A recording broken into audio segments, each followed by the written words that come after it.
Doctor Vivekananda Mukherjee. Radhe Radhe महाराज जी। महाराज जी, दुख को शक्ति में बदलने के लिए क्या उपाय है? महाराज जी कह रहे हैं कि इनकी एक बेटी थी, वो मतलब प्रभु को प्यारी हो गई, बट अभी हमें भक्ति मार्ग में लगना चाहते हैं ताकि एक भजन से इसको काट पाए अंदर के शौक को। यद्यपि हम मोह के कारण दुखी होते हैं, लेकिन इस लोक का नाम है मृत्यु लोक। जैसे कसाईवाड़े में जो बंद पशु हैं उनको भी चारा दिया जाता है, तो उनको भूखा नहीं रखा जाता, हरा चारा, बढ़िया चारा दिया जाता है, बढ़िया इंजेक्शन लगाया जाता है कि उनका शरीर स्वस्थ रहे। अब वो पशु समझ रहे हैं हमारी सेवा हो रही, सेवा नहीं हो रही, गड़ासे की तैयारी हो रही। ऐसे हम सबको सुविधाएं दी गई हैं, लेकिन हम काल के कसाईवाड़े में बंद हैं। कभी भी मार देगा, किसी को भी मार देगा, और वो बड़ा निर्दयी है, उसको कभी किसी पर दया नहीं आती कि इसके मरने के बाद इसका क्या होगा, कोई दया नहीं। वो अपना काम, और आज तक कोई काल को मार दिया ऐसा कह नहीं पाया। बोले कैसे मरे? बोले एक्सीडेंट से। कैसे मरे? बोले हार्ट फेल हो गया। कैसे मरे? बोले अमुक ने ऐसा ऐसा। कभी कोई ये नहीं कह सकता कि काल ने मार दिया। ऐसी चतुराई से तो हम सबको मरना है। अब ये है कि हम लोग बड़ी भूल में फंसे हुए हैं। अभी होश में हो जाओ तो कुछ अच्छाई कर सकते हो, अगर होश में नहीं हुए तो बहुत बुराई लेकर के जाओगे, फिर अन्य योनियों में भोगना पड़ेगा। जो हमें ये रोना आता है ना, वो केवल मोह के कारण रोना आता है। जैसे आपने अपनी बेटी मानी ना, तो केवल शरीर तक, इसके बाद अगर वो बेटी आ जाए बात करे ना आपसे, तो आपका मोह नष्ट हो जाएगा। एक बार भागवत की कथा है, राजा चित्रकेतु थे। ऐसा उसमें लिखा हुआ है कि उनके 1 करोड़ रानियां थी। जो ब्याह करते संतान ही नहीं होती तो 1 करोड़ रानियां थी। पहले बहुत वर्षों तक जिया भी जाता था, 10,000 वर्ष ऐसे भी, तो किसी के भी संतान नहीं थी।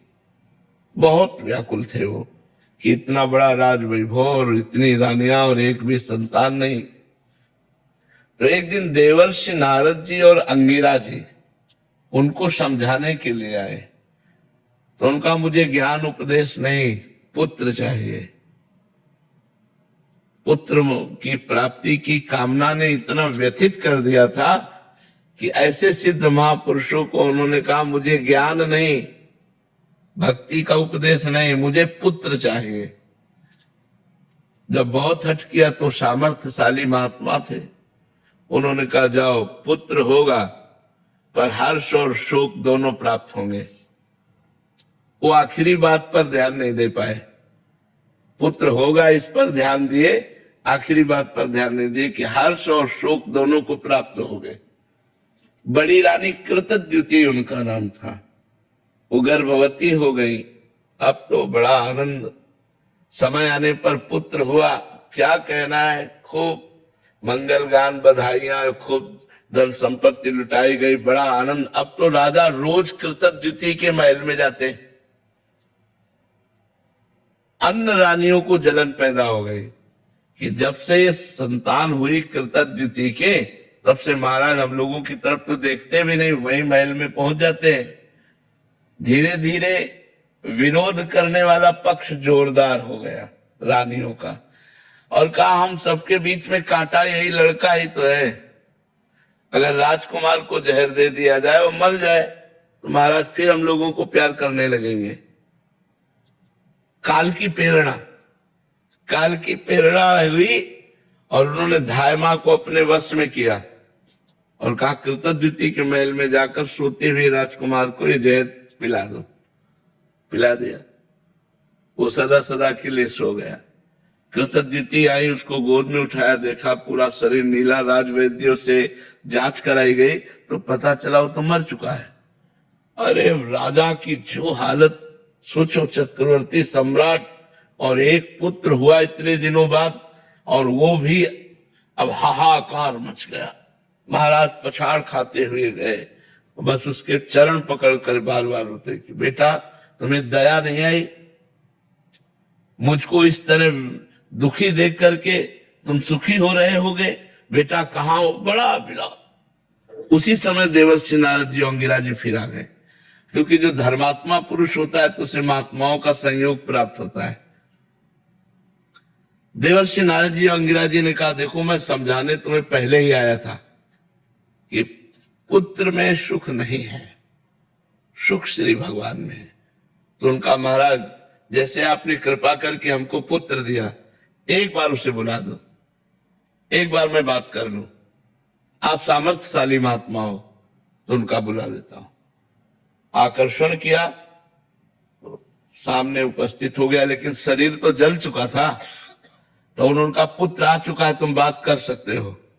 तो उनका बेटा मैं तुम्हारे बिना बहुत, वो जहर से दग्ध सा हो गया था पूरा शरीर, मैं तुम्हारे बिना बहुत व्याकुल हूं बेटा। अरे उनका कैसी बात करता है तू, कितनी बार मैं तेरा बाप बना, कितनी बार तू मेरी पत्नी बना, कितनी बार क्या क्या बना, ये सब संसार का रिश्ता है, मेरा तेरा कोई रिश्ता नहीं। उनका मैं जिसके लिए रो रहा हूं ये वो है, बोले ये वही है, केवल शरीर में आने पर आसक्ति होती है, शरीर से अलग हो जाने पर अगर आप अपनी बेटी वाले जीवात्मा से मिले ना तो अभी दिमाग तुम्हारा ठीक हो जाए।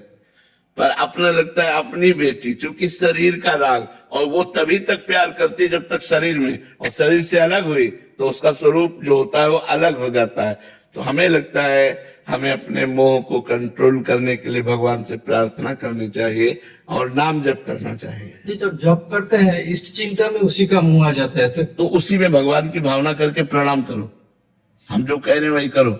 जहां उसका चेहरा सामने आवे तो भगवान का प्रणाम करो कि भगवान सारी सृष्टि के रूप में आप ही हो, तो मेरी बेटी के रूप में भी आप ही तो थे, तो आपको देखो शांति मिलनी।